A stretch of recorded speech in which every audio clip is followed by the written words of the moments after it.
Morning, Coach. We'll get started with Rob and then Bo. Good morning. Morning, Doug. Merry Christmas. First question. As you assess the Cowboys offense from what you saw with Tony Pollard back there as opposed to Zeke Elliott, how does it change and how does it look?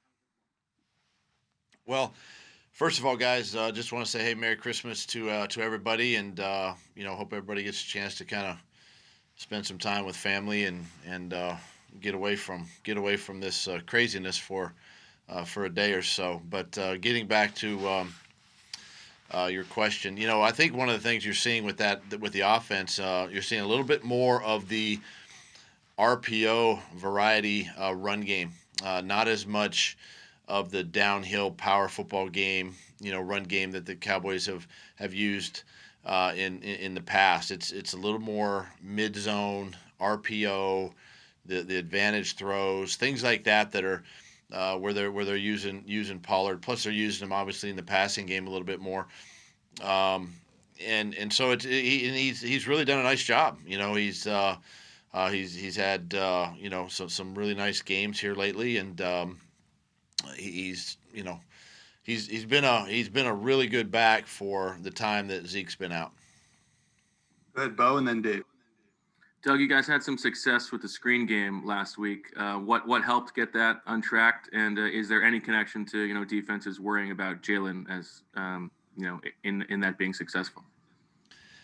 Yeah, I thought that was something we could actually use a little bit more against Arizona last week. We made a conscious effort to put a few more screens in the game plan, work them in practice, and had some success. And it's something that we've got to continue to try to do and use. I think it's a way to slow down pass rush, a way to just get the ball in your skill guys' hands and let them be athletes. And it's a way to use Jalen again to put the ball quickly into his hands and let him use his talent. So we'll continue to find ways of using the screen game. Dave and then John. Hey, Doug. Good morning. Did it take a little bit of time to get used to Jalen Hurts' personality, just because he seems like such a overly laid back guy all the time? Well, I think with him specifically, I guess one of the things that,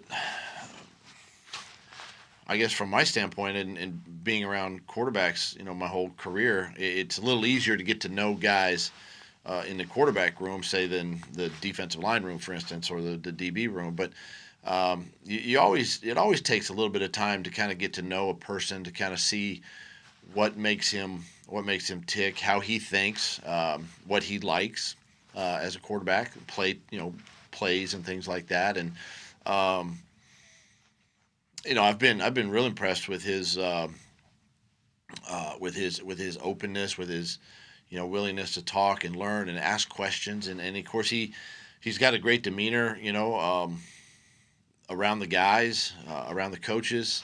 And he's a guy that wants to learn and improve and get better. And you've heard that in his comments this week, how disappointed he was about the game this past Sunday, and that's just who he is. But being in that room more and more, and I'll tell you, the other thing, it's just hard with the way we have to do things now. With the intensive protocols, you really don't get a chance to really get to know somebody like you would want, virtually through the computer, and we only get a limited amount of time during the week to spend with our guys. Have you ever seen him really kind of fire up on the sideline or in a meeting or anything? Fired up from an excited fire up, and you saw it. I saw it last week in Arizona. He went up and down the bench and just kind of, especially with the offensive guys, just talking to them and getting them going a little bit, and even the interactions that I've had with him, he's energetic and gets a little fired up, and that's good to see.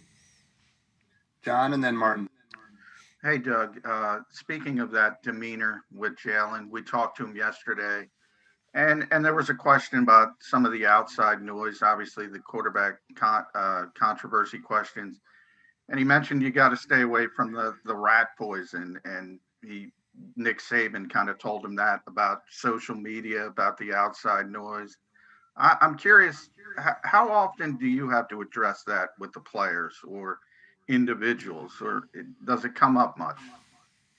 Comes up all the time, and it's one of the things that when I call the team up at the end of practice, I just remind them about the media obligations and social media, and just try to remind them to be smart and not to read too much into things, and just stay focused on what we're doing internally. And so it's a constant reminder, for me, but not only for me, but for me to the team, to remind them to stay away from the so-called rat poison.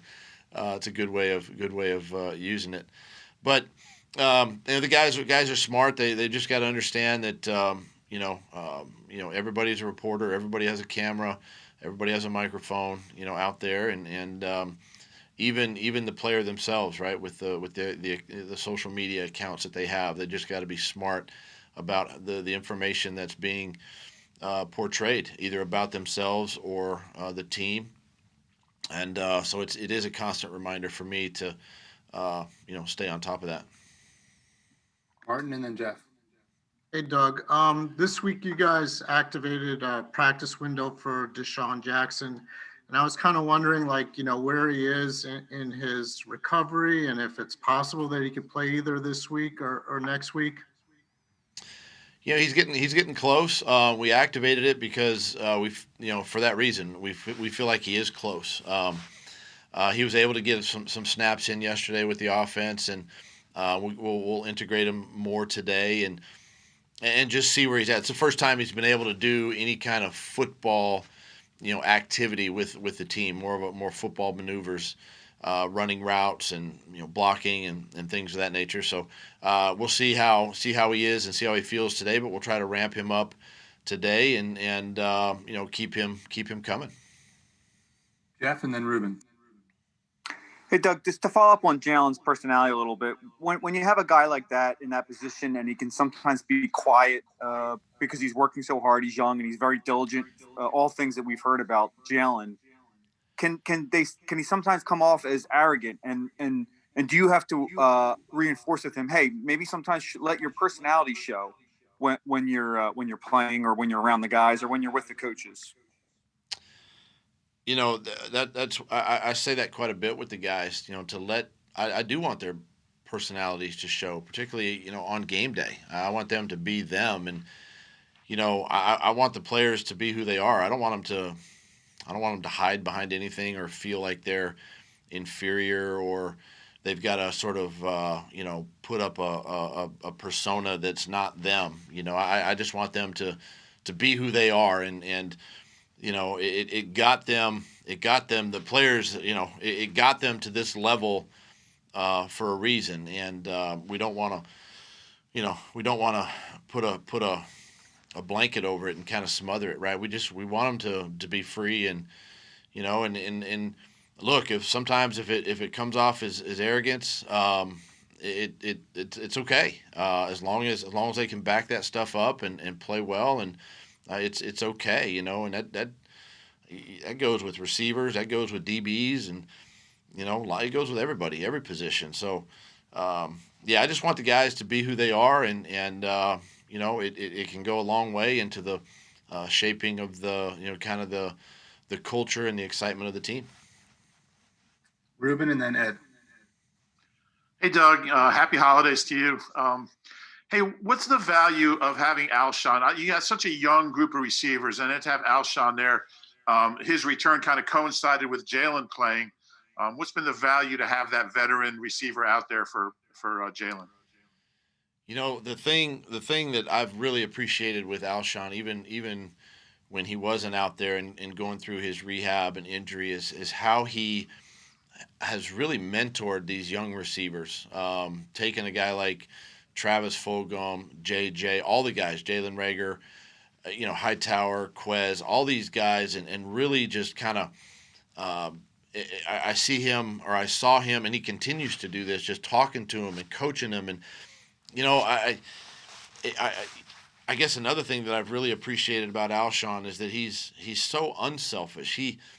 he doesn't have to have every ball thrown his way. He doesn't have to score all the touchdowns. He gets excited when Miles scores or when Jalen Rager scores or when Quez scored the other day. He gets fired up about that, and it's just he's such a pro about it. And so his value has been about mentoring and sort of coaching and teaching these young guys how to play this game. What about on the field? On the field, the same way. He feels good. He's obviously he's healthier now. He's got his game legs back, and he's playing aggressive. And I just think he's in a really good spot right now, and mentally and physically. Go ahead, Ed, and then Mike. Hey, Doug, Merry Christmas to you and your family. Merry Christmas. Sunday is going to be one of those rare games where you might actually have your offensive line all together for just, I guess, the second time this year. Have you noticed any difference in practice this week with that same line developing cohesion? And then secondly, who is your reserve tackle there behind Pryor and Malata? So the reserve tackle will be Brett Toth. He'll be the backup tackle, and then of course we got Ross and Luke Juriga. I tell you, it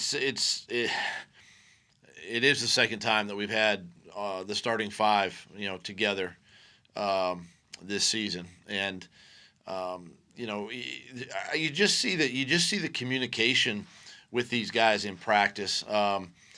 And they're not having to learn and look over and there's Jack Driscoll to my right, or Matt Pryor's now playing the left side, or Malata's back on the right side. So it's having that stability and that communication really goes a long way in how well these guys can play. And then of course they have to go and play on Sunday and play against another really good defensive line and a couple really good defensive ends. And it's no small task. It's hard, and yet the fact that they can be together and listen to Kelsey and the communication that goes on, and the fact that they're getting reps at that position and that position only, just makes them that much better every time they get an opportunity to go play. We'll wrap it up with Mike, Jamie, and then Zach. Hey, Doug, Merry Christmas. What's made Greg Ward so good in the red zone this year? Greg, I tell you, he's such a really good route runner. Being a former quarterback, he really understands leverage. He understands coverage. He's another one that just wants to learn, and he's just a sponge out there. He's been in the league now a couple years, but still wanting to improve and get better. And he just knows how to set up defenders, and he's obviously quicker than he is probably faster, straight line speed, but and that's okay, because down in the red zone or on third down is where you need that. And he's been impressive, and not a real big guy, but he plays bigger than his size is, and he's having a solid year. Jamie? Doug, Cowboys week, it's always such a big deal. It's a big deal because of the rivalry. It's a big deal because of the crowd. It's a big deal because of the standings. And it's a big deal because of the history. And this year you've got no real crowd, and you've got a quarterback who's never played in this rivalry before. How different is Cowboys week? Well, it's different, maybe like you said, from maybe the participants in the game, probably for both sides, both teams. But it doesn't take away anything from the rivalry from from this game whatsoever. And it's something that I've reminded the guys this week about, just not only the importance of this game, but just the history and the tradition. And I can think about the times that I've played in this rivalry, and it's a great game. It's an exciting game. It's a physical game. And there's a lot to this game, Sunday, for both teams. So, that doesn't go away. That part doesn't go away. Some of the participants might be different, but it's still football at the end of the day, and we still have to go out and execute our jobs. And if I could follow up, what do you hope to get under the tree tomorrow? Oh, maybe a little rest. How about that? Maybe a little sleep. No, obviously, you think about this time of year, and having my family in town. My three sons are in town, and my wife, and just spending time with family, and that to me is what it's all about. Go ahead, Zach. Hey, good morning, Doug. Merry Christmas. If I can take you back to August and September, the first plan was to go with Nate Sudfeld as the number 2. When and why did you realize that you would need to change that to Jalen? Zach, first of all, Merry Christmas to you too, and your family, and I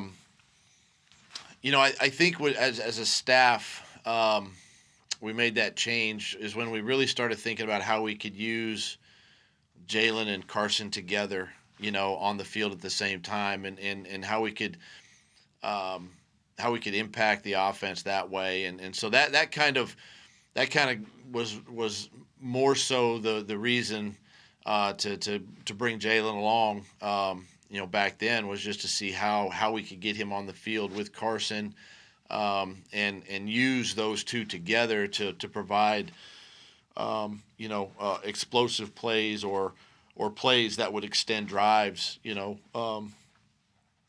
early in the season, and it did, and then we had to just continue to evolve that.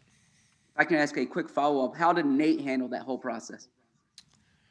Like a professional, and listen, Nate.